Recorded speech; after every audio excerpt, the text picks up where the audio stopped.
The stuntman's neck snapped loud enough for the whole desert to hear it, and when the dust cleared, Pete Keller wasn't moving.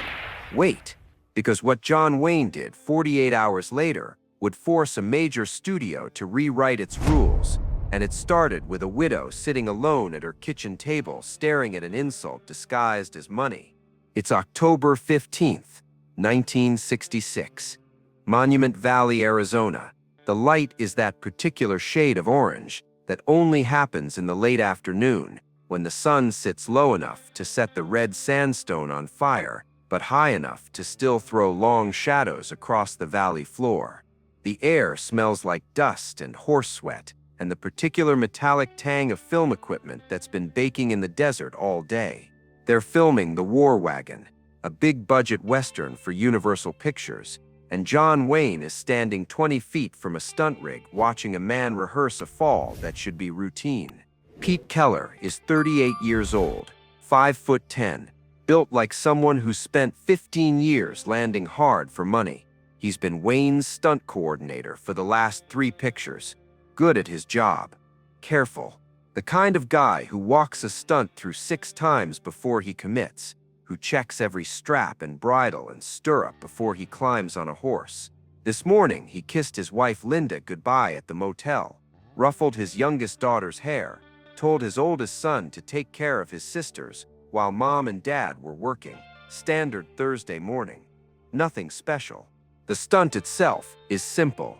Pete's supposed to take a fall from a galloping horse, hit the dirt, roll twice, come up with a gun. They've done it a dozen times on a dozen different sets. The horse is trained, the ground is prepped, the angle is clean. Director Burt Kennedy calls action. Pete digs his heels in, the horse bolts, and something goes wrong. Maybe the horse catches a rock with its front hoof. Maybe Pete's grip slips half a second early. Maybe the wind shifts and spooks the animal just enough to change the trajectory. Nobody will ever know for sure. What everyone knows is that Pete comes off wrong. His body twists mid-air. Instead of landing on his shoulder and rolling with the momentum, he goes down head first. The sound his neck makes when it hits the packed desert floor carries across the set like a gunshot. The horse keeps running. Pete stays down. Notice something about the way time works on a film set when something goes truly wrong. 1 second everyone's watching a professional do his job. The next second 50 people are frozen, trying to process what their eyes just saw versus what their brain knows is supposed to happen. John Wayne is standing near the director's chair, still in costume, gun belt low on his hips, that weathered face that's been on 100 movie posters, showing nothing but stone. But his hands start shaking. The assistant director is the first one to move, sprinting across the dirt. Then the medics, pulling their kit, running low like they're under fire. The director's yelling something, but nobody's listening. Kirk Douglas, Wayne's co-star, takes 3 steps forward and stops, because there's nothing he can do, and he knows it. The whole crew knows it. You can see it on their faces.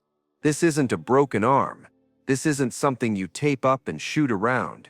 This is different. The medics reach Pete. One of them, an older guy named Frank who's been on set since the 40s, drops to his knees and puts 2 fingers on Pete's neck, checks for a pulse, checks again, puts his ear near Pete's mouth, listening for breath. Then he looks up at the assistant director and gives 1 small shake of his head. That's all it takes. No words, just that head shake. John Wayne doesn't move. He's watching Frank cover Pete's face with a jacket, watching the sheriff's car pull up 20 minutes later, dust billowing behind it, watching a man in a cheap suit take photographs and write things down on a clipboard, watching Pete Keller's body get loaded into an ambulance that doesn't turn on its siren because there's no rush anymore. And the whole time, Wayne's jaw is locked tight, but his hands won't stop shaking. Production shuts down for the day. The crew goes back to the motel in Mexican Hat, Utah, 40 miles north. Nobody talks. The bus ride is silent, except for the engine and the road noise and someone in the back crying quietly.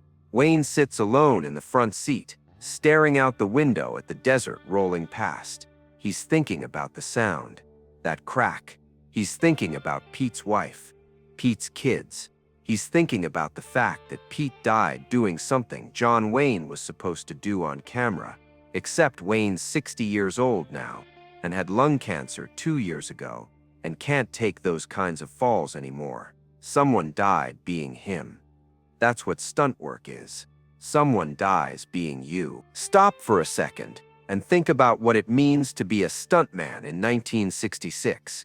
It means you're invisible. Your face doesn't go on the poster. Your name shows up in the credits for maybe 2 seconds. Small print, if you're lucky. But every time John Wayne jumps off a building, or gets thrown through a window, or falls off a galloping horse, there's a guy in a wig and makeup who looks close enough to pass for him taking that hit. And if something goes wrong, if the wire snaps, or the timing's off, or the horse stumbles, that guy doesn't get a second take. He gets a funeral. Pete Keller made $15,000 a year. That's double what most working men make in 1966. It's enough to buy a 3-bedroom house in Van Nuys with a backyard and a 2-car garage. Enough to keep 3 kids fed and clothed, and maybe thinking about college someday. But you earn every dollar. You earn it with broken ribs and concussions and scar tissue that builds up in layers until your whole body feels like one big bruise that never quite heals.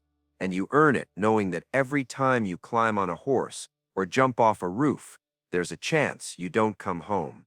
Linda Keller is 34 years old, high school sweetheart, married Pete when she was 19, fresh out of school, blonde hair and bright eyes, and absolutely no idea what she was signing up for. She followed him to Hollywood in 1951 when he got his first real stunt work. Watched him come home with his shoulder dislocated, his ankle sprained, his face purple with bruises, learned how to wrap ribs and ice joints, and talk him down when the pain got bad enough to make him think about quitting. That's what stunt wives do. They wait, they worry, they patch their husbands back together and send them back out. Because the money's good, and the work is steady, and if you're married to a stuntman, you learn not to ask too many questions about what happened on set today. The phone call comes at 4:30 in the afternoon. Linda's in the kitchen making dinner. Meatloaf, mashed potatoes, green beans from a can. The radio's on. The kids are in the living room watching cartoons. When the phone rings, Linda wipes her hands on her apron and picks up, expecting Pete to tell her he's going to be late. They're running behind schedule. He'll be home by 8. Instead, it's a voice she doesn't recognize. "Ma'am, this is Assistant Director Bill Morrison calling from the War Wagon set. There's been an accident. Your husband was injured during a stunt." Linda's first thought is broken leg, maybe broken arm. She's thinking about which hospital, how long the recovery will be, whether they can cover the mortgage while he's laid up.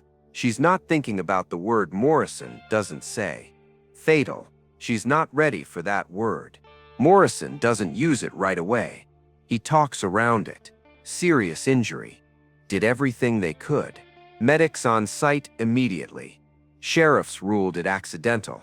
And then finally, quietly, almost like he's apologizing, "Mrs. Keller, I'm very sorry. Your husband didn't survive." Linda doesn't remember dropping the phone. She doesn't remember her oldest son David coming into the kitchen and asking what's wrong. She doesn't remember sitting down on the floor with her back against the cabinet, pulling her knees to her chest, trying to breathe through the sound that's coming out of her throat that doesn't feel like it belongs to her. What she does remember is the neighbor, Mrs. Chen from 2 houses down, showing up an hour later because David ran over there crying, saying something's wrong with Mom. Mrs. Chen taking the kids, all 3 of them, back to her house, telling Linda she'll keep them overnight, as long as Linda needs. And Linda sitting alone in her kitchen, staring at the meatloaf she was making, the potatoes still in the pot, the green beans getting cold, and thinking Pete's never going to eat this. Pete's never going to eat anything again. The studio sends someone the next day, a man in a gray suit, mid-30s, carrying a leather briefcase and a clipboard. His name is Roger something.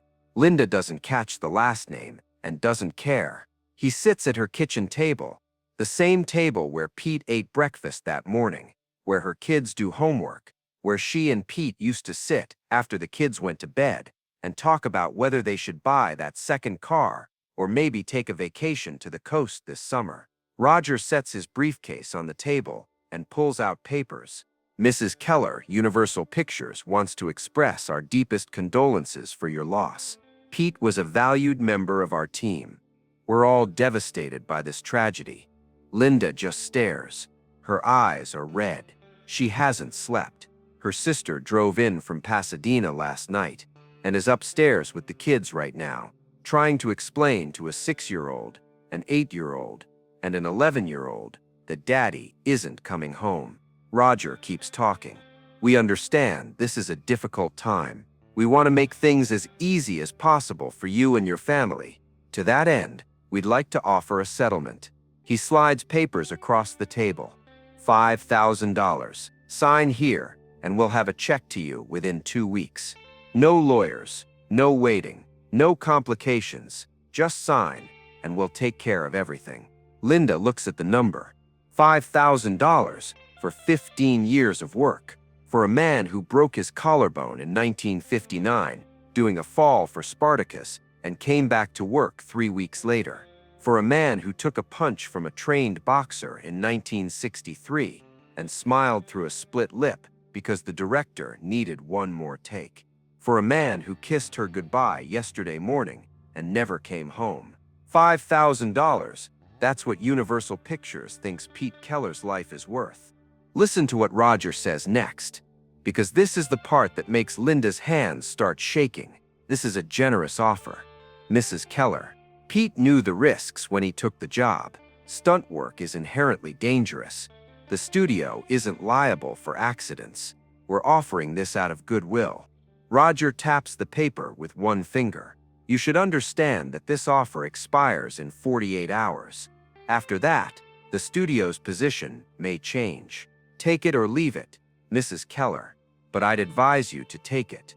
Linda doesn't sign. She can't, because signing feels like agreeing that Pete's life was only worth $5,000. Signing feels like betraying every time he came home hurt, and she cleaned him up, and he went back anyway because he had a family to feed. Signing feels like telling her kids their father's sacrifice was worth less than a new Chevrolet. Roger stands up, collects his papers, tells Linda he'll call tomorrow for her answer, walks out of her kitchen, and drives away in a company car, leaving Linda sitting at that table staring at a number that makes her want to scream. Instead, she just cries. Long, quiet, exhausted sobs that shake her shoulders and make her ribs hurt. And when her sister comes downstairs and asks what happened, what the man said, Linda can't even answer. She just slides the papers across the table and lets her sister read the number. John Wayne doesn't sleep that night. He's in his hotel room in Mexican Hat. It's a standard roadside motel. Nothing fancy. 2 double beds and a TV that gets 3 channels if the weather's right. He's sitting on the edge of the bed, still dressed, staring at the wall. Can't stop seeing Pete's face. Can't stop hearing that sound. Can't stop thinking about the fact that tomorrow they'll go back to the set and reshoot the stunt with a different guy and keep making the movie like nothing happened, because that's how it works. The movie doesn't stop. The money doesn't stop. The schedule doesn't stop. Only Pete stops. At 6 in the morning, the phone rings. It's the unit production manager, a guy named Ed who's worked on 15 Wayne pictures. He's calling to let Wayne know about the studio's settlement offer. Standard procedure. $5,000. Accidental death. No liability. Pete's widow will get the offer today. Ed's voice is flat, professional, like he's reading a grocery list. Just wanted to keep you in the loop. Duke, we'll be back on schedule tomorrow. Wayne is silent for a long time. Then he asks, 5,000? That's it? Ed sighs. Standard offer. Pete knew the risks. The studio's not obligated to pay anything, legally speaking. $5 grand is generous, considering. Wayne's grip tightens on the phone. Pete left behind a wife and 3 kids. We know, that's why we're offering anything at all. But this isn't a liability situation, Duke. The stunt was properly set up. The horse was trained. These things happen. It's unfortunate, but it's part of the business. Wayne hangs up without saying goodbye, sits there for another minute, then picks up the phone again, calls his business manager in Los Angeles. It's early, but the guy answers on the 3rd ring, voice still rough with sleep. Duke, what's wrong? Wayne asks one question: how much cash can I access today? His business manager, a guy named Tom, who's been handling Wayne's money since the 50s, pauses. Depends on how much you need. Wayne tells him, 50,000. I need 50,000 in cash or a cashier's check by this afternoon.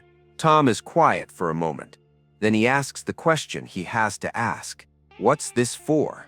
Wayne tells him, a stuntman died on set yesterday. Studio's offering his widow $5 grand.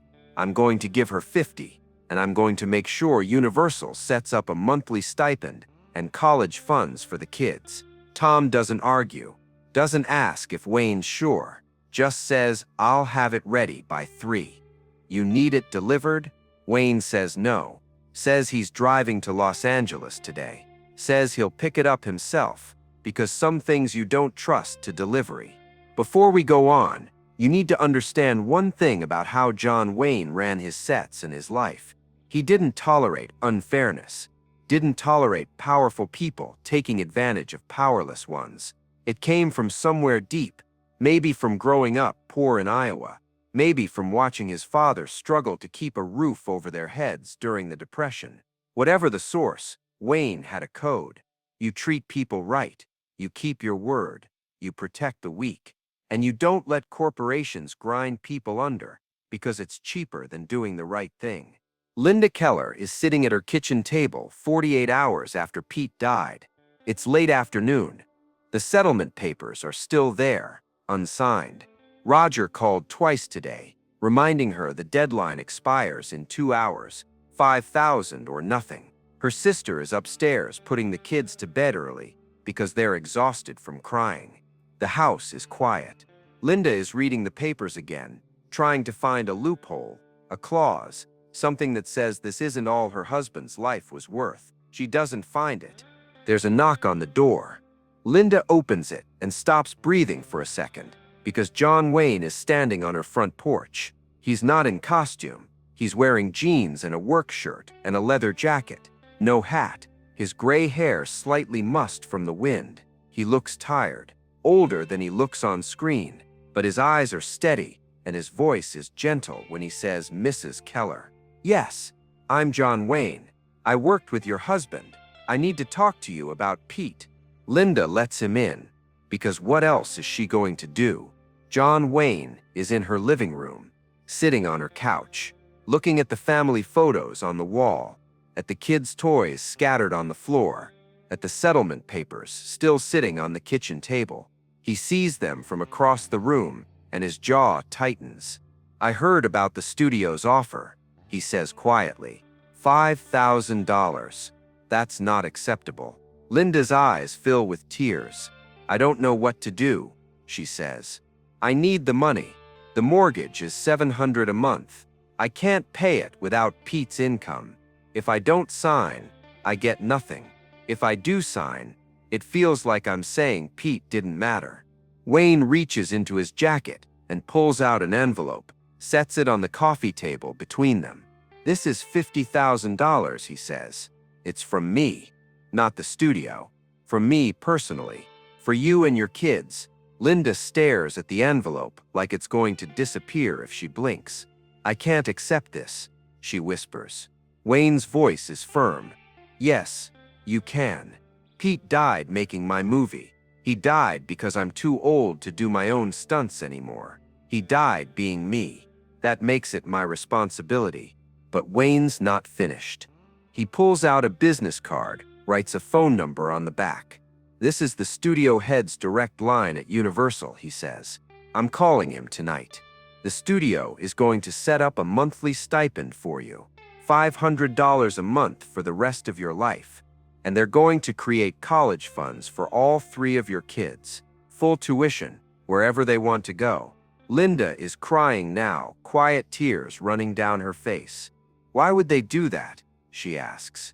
Wayne's expression doesn't change, because I'm going to tell them if they don't. I'm walking off every picture I owe them, every contract, every commitment, and I'll make sure every newspaper in America knows why.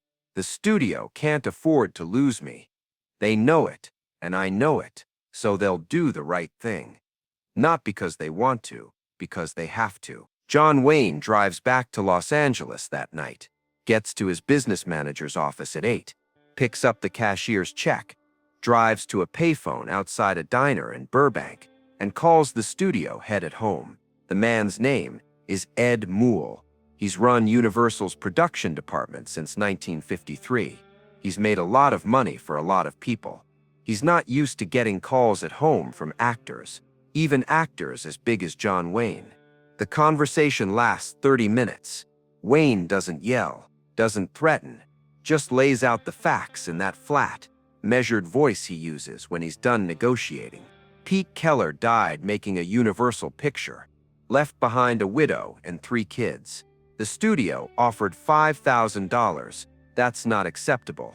Moule tries the standard lines: liability, insurance, standard practice, accidental death, no negligence. We're actually being generous, Duke. We don't have to offer anything. Wayne cuts him off. I don't care about your lawyers or your insurance or your standard practice. I care about right and wrong. Pete died working for you. His family deserves better than $5,000 and a pat on the head. Moule is quiet for a moment. Then he asks the question he has to ask. What do you want? Wayne tells him, $500 a month for Linda Keller for the rest of her life. Not a lump sum, a monthly stipend, and college funds for the kids. All 3 of them, full tuition. Remember what we said about power earlier. This is how you use it. Moule is doing math in his head. $500 a month is $6,000 a year. Linda Keller is 34. If she lives to 80, that's 46 years. That's $276,000, plus 3 college educations. Call it another $100,000 if they go to state schools. More if they don't. Moule is looking at a $500,000 commitment. Maybe more, and he's looking at it because John Wayne is making him. That's going to cost us a lot of money, Duke. Wayne's response is immediate. I know what it costs. Do it anyway. Or I walk. Green Berets, True Grit. Every Western you've got me signed for. I'm done. Moule knows Wayne means it. Knows that walking away from John Wayne Pictures would cost Universal tens of millions in lost revenue. Knows that the bad publicity of Wayne walking off because the studio refused to take care of a dead stuntman's family would be a nightmare. So he does what powerful people do when they realize they've lost. He folds. Fine, Moule says. We'll do it, but I want something in return. Wayne waits. I want this quiet. Moule says, no press, no publicity, no telling every reporter in Hollywood what a great guy you are and what terrible people we are. This stays between us. Wayne thinks about it for exactly 3 seconds. Then he says, I don't care about publicity. I care about Linda Keller getting that check every month. You put it in writing, a contract, legal and binding, so nobody can take it back after I'm dead. Do that, and I'll keep my mouth shut. Moule agrees, says Wayne will have the contract by Monday. Wayne hangs up and drives home. Linda Keller receives her first stipend check 6 weeks later, $500. A letter from Universal Pictures explains that this is a monthly payment, will continue for the rest of her life, and is in recognition of Pete Keller's years of service to the studio. It doesn't mention John Wayne, doesn't mention the phone call or the threat or the $50,000 Wayne gave her personally. It's just a check. $500 every month, like clockwork. Linda doesn't remarry, doesn't want to. Pete was her person. She raises the kids alone, works part-time at a grocery store once the youngest is in school, not because she needs the money, but because she needs something to do, needs to feel useful, takes the stipend every month and never takes it for granted. Every check reminds her that someone fought for her family when the system wanted to forget them. All three kids go to college. David, the oldest, becomes a high school teacher in San Diego. Middle child, Jennifer, becomes a civil engineer, works on highway projects all over California. The youngest, Sarah, becomes a pediatrician. Universal Pictures pays for all of it. 4 years, tuition, books, housing, all of it. Because John Wayne made them. Because one man with power decided to use it for someone who had none. Linda receives that stipend for 37 years until she dies in 2003 at 71 years old. Heart failure. Quiet. Surrounded by her kids and grandkids. The checks stop, but the college educations don't disappear. The house she managed to keep doesn't disappear. The life she built for her children doesn't disappear. 37 years of $500 a month. That's $222,000, plus the $50,000 from Wayne, plus 3 college educations worth another $150,000 at least. That's what Pete Keller's life was really worth. Not $5,000 and a deadline, but a lifetime of dignity for the family he left behind. In 2005, 2 years after Linda dies, her daughter Sarah writes a letter to the John Wayne estate. She's 43 now, married, 2 kids of her own. She writes about her father, about the day he died, about the studio lawyer who showed up with $5,000 and a 48-hour deadline, about John Wayne appearing at their door, about the envelope with $50,000, about the monthly checks that kept coming for 37 years, about the college educations that changed their lives. My mother never forgot what you did for us, Sarah writes. Every month, when that check arrived, she'd hold it for a moment before depositing it, and she'd say a quiet thank you, not to the studio, to you, because she knew where it really came from. She knew you were the reason we kept our house, the reason we went to college, the reason we had a future after our father died. She wanted you to know that it mattered, that you mattered, that using your power to force a studio to do the right thing changed 3 kids' lives in ways we're still discovering. I teach my students about power now, Sarah writes. I tell them power isn't just about having money or fame or influence. It's about what you choose to do with those things. I tell them about the day a movie star walked away from his career obligations to fight for a widow he'd never met and 3 kids he'd never see grow up. That's how you measure a man, not by what he has, but by what he gives to people who can't give back. The letter is in the John Wayne Museum in Orange County now, framed, hanging on a wall next to a photo of Pete Keller in costume on the set of the War Wagon, next to the original settlement offer Universal wanted Linda to sign, next to a copy of the check Wayne wrote from his personal account. 5 artifacts that tell a story about what happens when someone decides that doing the right thing matters more than doing the easy thing. If you enjoyed spending this time here, I'd be grateful if you'd consider subscribing. A simple like also helps more than you'd think. And if you want to hear about the night John Wayne faced down a studio executive who tried to blacklist a crew member for speaking up about safety violations, let me know in the comments.